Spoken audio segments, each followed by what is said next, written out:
It was early autumn when Sherlock Holmes, the famed detective, was summoned to investigate a case that seemed almost too simple for his exceptional mind. A well-to-do banker had been murdered in the dead of night, and the only clue left behind was a cryptic message scrawled in red ink on the victim's office wall. The words were chillingly vague, yet unmistakable in their implication. Justice is blind.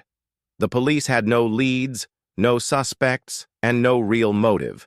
To them, it was another in a long series of unsolved murders, the kind of case that would eventually fade into the fog of forgotten crime. But for Holmes, it presented a peculiar mystery, one that required his unparalleled intellect to unravel.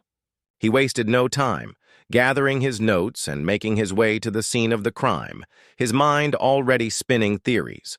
At first glance, everything seemed too neat. The banker's office, though disheveled, showed no signs of forced entry. The desk was untouched, the papers neatly arranged. There was nothing to suggest a struggle or a robbery gone wrong. And yet, someone had left that eerie message. An enigma that Holmes was certain held the key to unlocking the entire case. Holmes, as always, relied on his vast knowledge of human nature, his unparalleled observation skills, and his ability to deduce the truth from seemingly irrelevant details. He spent hours at the scene, carefully inspecting the room, examining the body, and questioning those who had last seen the victim alive. Yet, despite his best efforts, he found no obvious connection between the banker's life and the ominous words on the wall. The banker had no known enemies, no troubled history, and nothing about his life seemed to suggest a motive for murder. As days passed, Holmes became more and more obsessed with the case. The cryptic message gnawed at him, its meaning eluding him at every turn. He ventured into the city's underbelly, speaking with shady figures and digging through the banker's past, hoping to find a clue, any clue, that would explain the murder. His methods were meticulous, his logic unyielding, but every lead seemed to evaporate, every theory crumbling before his sharp gaze. Each day he grew more distant, his once confident demeanor replaced with an unsettling air of frustration. Dr. Watson, ever loyal, grew increasingly concerned. He could see the toll the case was taking on Holmes. The detective, usually so confident and in control, was now consumed by doubt. It wasn't just the case itself that unsettled him.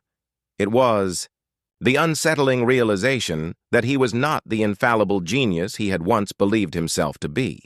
Holmes began to withdraw further into himself, becoming isolated from Watson, who pleaded with him to take a break or approach the case with a fresh perspective. But Holmes, stubborn as ever, refused to listen. He became more erratic in his methods, chasing shadows in an attempt to grasp the elusive truth. At the heart of Holmes's growing anxiety was a simple but powerful realization. He was no longer certain of his own abilities. The case seemed to defy all logic, and the more he tried to solve it, the more impossible it appeared. His pride, which had once been his greatest strength, now felt like an anchor, pulling him deeper into a spiral of self-doubt. Holmes's obsession deepened with each passing day, and with it, the isolation that had always accompanied his work. His relationship with Watson strained as the detective began to withdraw further into himself, refusing to share his thoughts or collaborate with his trusted friend. Holmes was certain that the solution to the case lay hidden somewhere, and he was determined to uncover it alone. It was during this period that Holmes made the critical mistake that would ultimately lead to his downfall.